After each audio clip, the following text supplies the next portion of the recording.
class, welcome to week 3. In week 3, I want to say you're 1 week away from the middle of the term, so congratulations for getting to week 3.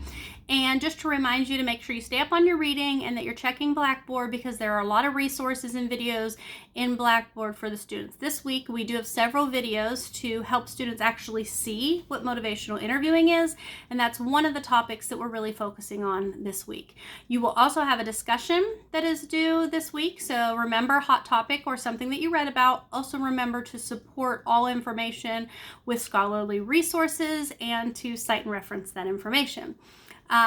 Okay, so more about what we're actually going to cover. This week we talk about motivational interviewing, stages of change. Like I said, there are some sessions to watch and then the discussion. So I'm going to give a very, very basic overview in this video of motivational interviewing. So motivational interviewing isn't really a theory, and they say they don't have technique, so it's kind of interesting, like, well, what do you call this? And sometimes you'll see it put in techniques and you'll see it put in theories, etc. And I sometimes refer to it as both. So it's I'm going to call it a strategy to help people overcome their resistance to change. So people who practice motivational interviewing basically believe that the change is within that person. It's nothing that us as the counselors bring to the session or that we teach them, because that change is within them. But for some reason, they're ambivalent or not motivated to make that change. So it's our job as the counselor or the motivational interviewer to work with the client, help them identify their motivation, and then help them commit, make a plan, and then change. So that's basically what they call like the spirit of motivational interviewing, is to believe that the client isn't the problem, but the client is the solution, who just needs to get over some ambivalence, which sometimes can look like anxiety. It can look like resistance. We hear ambivalence used, different words used for that as well. So they say that there aren't any actual skills. Like when you learn about your other counseling techniques, you'll learn about like open chair, and you learn actual skills that are for a particular theory. With motivational interviewing, there aren't techniques per se, but there are skills. So I might have said that wrong a second ago. So there are some skills that you can hone that can help you work through motivational interviewing. And the great thing about motivational interviewing is it can work for any problem, not just addiction. So if anybody is ambivalent to change, which all of us have been there, whether it's a diet, whether it is biting nails, whether it's, I don't know, driving slower, then there's something that we wanted to change in our life and didn't for some reason. Well, what is that reason that we didn't? And then what is the reason that we wanted to change? So that is like gathering that information from the client. So say, for instance, I want to lose 20 pounds. And so what is my motivation to change? My motivation might have been summer season. My motivation might have been health. My motivation might have been I'm running out of clothes that fit. Could have been a lot of motivation behind it. But what is my resistance? So I could say my resistance is I don't have a gym membership. I'm too busy to work out. It's too hot to go on a walk. And I live in Tennessee, and when I'm recording this video, it is 99 today. So it is hot, too hot to walk. So that would be the resistance, but that change is within inside of me. So how do I align more with that motivation to actually take the steps and make the change? And the same comes about with any other behavior that we want somebody to change. And essentially, people come to counseling because they're having behaviors that don't align with what they want. So here's what I have, A, and here's what I want, B. How am I going to get from A to B? And that is that motivation to get the client to take those additional steps. So basically, you want to enhance that intrinsic motivation of the client. Because yes, there's outside motivation. If people are getting arrested or DUIs or have a nagging spouse or parent or kids, those are all outside influences that can change behavior, but oftentimes we see that change isn't a lasting change. So we want to help the client have this intrinsic motivation. Why do they want to change? Not why am I telling you to change? Not because you don't go to jail, not because your partner's going to leave you, but why do you want to change? And when it comes from within the client, even if they're the same reasons that I would list, as long as the client says them, then they are buying into it and it's coming from them. So then when the change is made, then they can feel proud and have ownership over that change. Okay, so some of the components of motivational interviewing are, first you want to engage. So talking to the client, connecting with the client just like you do with any other theory. Then focus. Okay, what is the area of focus? What does the client actually want to focus on? And sometimes in addictions treatment, especially when they're mandated, they don't want to focus on addiction. They want to focus on other things. And I'll give an example of that in a second. Then you want to evoke motivation. So it's engage, focus, evoke, plan. Engage, focus, evoke, plan. So engage with the client, focus on what the client wants, evoke the motivation. So what is their motivating factor for change? And then plan. How are we going to change? Some of the other components that is really focused on with motivational interviewing is collaboration. So you're working with the client. The client isn't coming to you for the answers, but you're collaborating together to work through this ambivalence or resistance. Then you have compassion. So remember last week we talked about how do you have empathy and not going with the old school thought that somebody has to hit rock bottom or they need tough love or more confrontational approach. This is saying be collaborative, not confrontational, be empathetic and show compassion, and then also be respectful for autonomy. Sometimes the clients are going to state in the beginning, like, I don't want to change. I don't want to stop drinking. I'm here because if I don't come, my wife will leave me. Excuse me. But I don't want to stop. And okay, so I hear you don't want to stop and you're kind of tired of your wife nagging you, so you came to counseling. Essentially, I'm just reflecting what that client said. I'm not saying, well, you're going to have to change or your wife's going to leave you, because that motivation needs to come within that person. What other things did I write down here?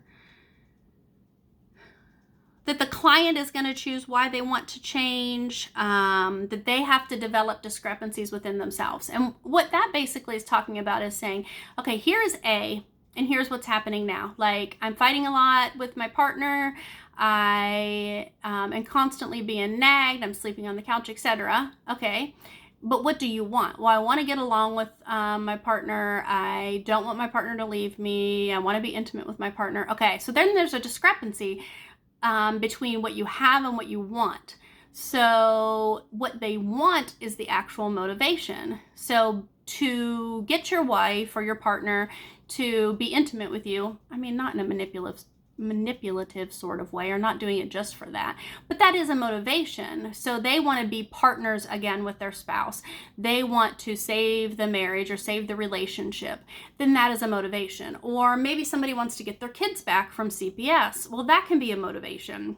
Like, they don't want to stop using, because there are some benefits in using or people wouldn't do it, but there also is motivation to stop using, whether that is, I don't have to attend counseling anymore. I mean, oftentimes people come into counseling, mandated treatment, they don't want to be there. Okay, I get it.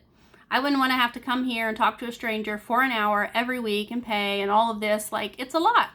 So what can we do? It sounds like your goal is to not have to come to counseling, right? So right now you have to come to counseling. Your goal is to not come to counseling. How do we get from A to B?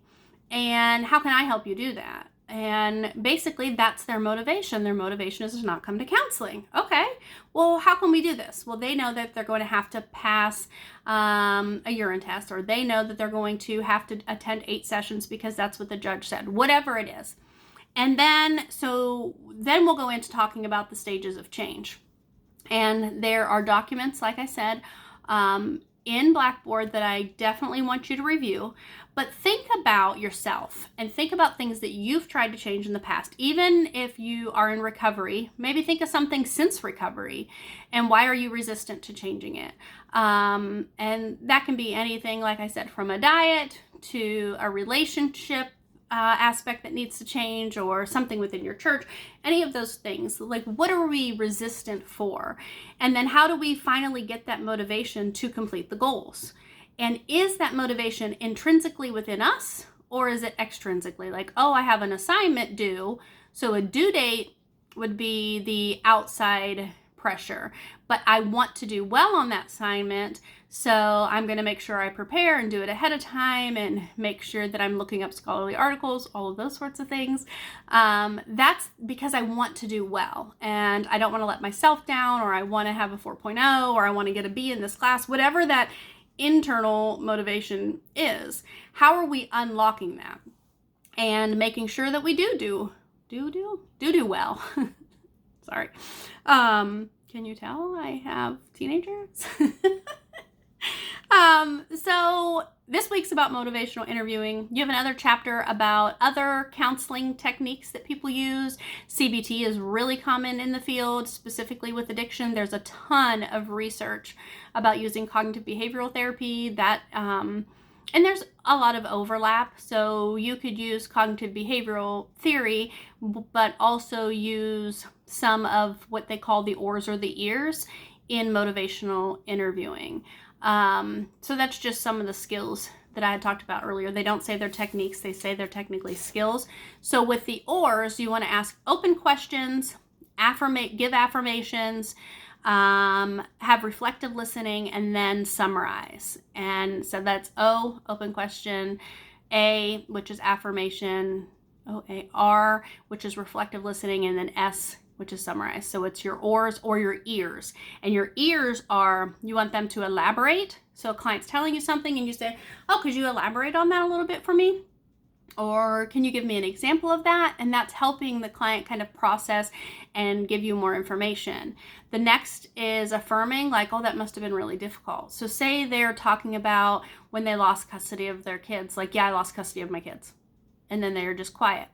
Okay, can you elaborate on that experience? And then they might tell you how long ago, how many kids they have, why CPS took them, or the different situations. And just affirming like that, that was probably really hard to talk about. And, I'm proud of you for being able to discuss that, because I understand that that's hard. So you're affirming them for having the courage to share that information, for being vulnerable and talking about that. So you're kind of encouraging that opening up behavior. Then you have reflecting, and that is just, when you reflect on what the client said or what the client is feeling. So you can reflect on content or you can reflect on emotion. So I might say, it sounds like that was a really hard time for you, and I noticed that you are getting emotional when you talk about it, and that you really miss your kids, and I see some grief there, but also I see that you want to do what is right by the kids. So reflecting what they just said back to them, and then summarizing, which is just like kind of, maybe that was more of a summary, but giving kind of a longer, well, what we've talked about are, there's been a lot of consequences to your use, and one of those things is loss of jobs, another thing is loss of kids, and you are really motivated at this point because you want to do what is right by your kids. So you've had the courage, and you were really vulnerable here in session, and want to know how you are going to take these steps, but you're still a little scared because of you've relapsed so many times in the past and you don't want to let anybody down again. So that might be a summary of everything we talked about up into that point. So those are the basic skills, which are stuff that we use in all of the counseling theories, but those are the ears and the ORs of motivational interviewing. So as you read about the chapter this week, I think you're going to notice and see a lot of overlap. You'll see some reality therapy stuff in there. You'll see some person-centered in there. You'll see open questions and that sort of thing. So you'll see that it does or can align with many other theories. So enjoy your reading. Make sure you watch all your videos and click on all of your additional resources. And if you have any questions, make sure you email me.